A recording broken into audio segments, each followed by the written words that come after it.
Tinalakay naman ng Employees Compensation Commission Regional Extension Unit 1 o ECCREU 1 ang mga benepisyong maaring makuha ng mga manggagawa sakaling makaranas ng aksidente, sakit o iba pang insidenteng may kaugnayan sa trabaho sa sinagawang Labor Day activity sa May Urdaneta City.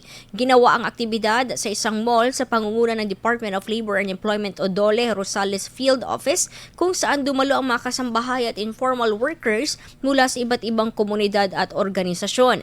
Kabilang sa tinalakay ang Employees Compensation Program o ECP na nagbibigay ng tulong pinansyal at iba pang benepisyo sa mga kwalipikadong manggagawa na makararanas ng work-related sickness, injury, disability o pagkamatay. Ipinaliwanag din sa mga dumalo ang proseso at mga requirements sa pag-avail ng naturang programa.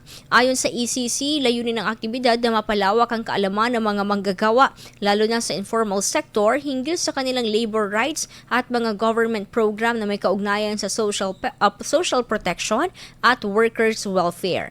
Isa ang informal sector sa mga grupong madalas na may limitadong access sa labor benefits at social security programs, kaya patuloy ang information campaign ng iba't ibang ahensya ng gobyerno para sa naturang sektor. IFM News. IFM News. IFM News.